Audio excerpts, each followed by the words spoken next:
গতকাল দুপুরে খাবারের জন্য ভাত নিয়েছিলেন দশম শ্রেণী পড়ুয়া শিক্ষার্থী ফাতেমা, কিন্তু তার খাওয়া হলো না। নির্মমভাবে হত্যা করা হয় তাকে। আক্ষেপ করে সেই সব ঘটনার বর্ণনা দিচ্ছিলেন নিহতের বড় বোন শোভা।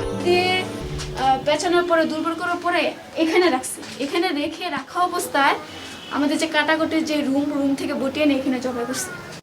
সিসি ক্যামেরার ফুটেজে দেখা যায় গত শনিবার দুপুরের দিকে বড় বোন ও তাদের রেস্তোরাঁর কর্মচারী মিলন একসঙ্গে রাজধানীর দক্ষিণ বনশ্রীর এল ব্লকের বাসা থেকে বের হন। এ সময় দুজন দুদিকে চলে যায়। কিছুক্ষণ পর আবারও বাসার ভেতরে প্রবেশ করেন মিলন। প্রায় ২০ মিনিট পর বাসা থেকে বের হয়ে এলাকা ছেড়ে যায় সে। এ সময় নিহত ফাতেমা বাসায় একাই ছিলেন।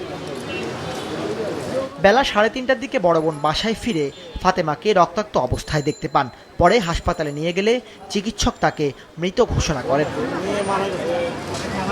নিহতর বোন জানান, দক্ষিণ বনশ্রী রেল ব্লকের প্রীতম ভিলার উল্টো পাশে তার বাবা সজীব মিয়ার খাবারের হোটেল রয়েছে। সেখানকার কর্মচারী মিলন প্রতিদিন দুপুরে খাবার খেতে বাসায় যেতেন। সেই এই হত্যাকাণ্ড ঘটাতে পারে বলে মনে করছে ফাতেমার পরিবার। বাসা থেকে নগদ ৫ লক্ষ টাকা ও ৫ ভরি স্বর্ণালংকার লুট করা হয়েছে বলেও অভিযোগ তাদের। ওরে প্রথম দুর্বল করার পরে রশি দিয়ে ওই যে ড্রেসিং এর যে হাউসটা নিচে ওইখানে ওরে আর কি ওইখানে ইয়ে করার পরে রাখার পরে ওই স্পেসটা রাখার পরে আমাদের যে কাটাকাটি যে রুমটা ওইখান থেকে বটি নিয়ে করছে, জবাই করে এখানে একটা কাঠ ছিল, ওই কাঠ দিয়ে ঢেকে রেখে গেছে। ক্যাশ ৫ লাখ ছিল, ৫ লাখ আর ৫ ভরি স্বর্ণ ছিল, এগুলো নিয়ে নিছে। এমন ভয়াবহ হত্যার ঘটনায় প্রতিবেশীরাও আতঙ্কে। সর্বোচ্চ শাস্তির দাবি তাদের।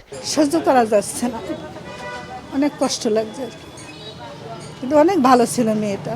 পাকের ঘরের আছে না ড্রয়িং রুম ছোট, ওই বেচা হান্দাই এর মধ্যে আছে। আর বইনে টাইম নিয়ে একলা বাড়ি করতে পারে না। আমাকে কইছে যে একটু ধরেন, আমরা দেখতেছি মারা গেছে, আমরা ধরিয়ে বিপদে পারবো, এবার আমরা ধরি না।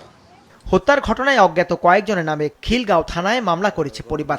এখনো কাউকে আটক করা না গেলেও তদন্তের কথা জানান পুলিশ। প্রাথমিকভাবে যে জিনিসটা ভিকটিমের পরিবার থেকে আমাদের জানানো হয়েছে, ঘটনার পরপরই যে ভিকটিমের বাবার রেস্টুরেন্টে কাজ করত একজন কর্মী, সে পলাতক রয়েছে। তারা সন্দেহ করছে এই ঘটনার সাথে তার সংশ্লিষ্টতা থাকতে পারে। এই বিষয়টাও আমরা মাথায় রেখেছি। আমরা সার্বিকভাবে ঘটনার পূর্বের এবং পরের যে বিষয়গুলো রয়েছে সেগুলো বিবেচনায় রেখেই মামলা তদন্ত কার্যক্রমটা চালিয়ে। ঘটনার পর থেকে পলাতক রয়েছে অভিযুক্ত মিলন। দাউদ হাসান, মাছরাঙা সংবাদ, ঢাকা।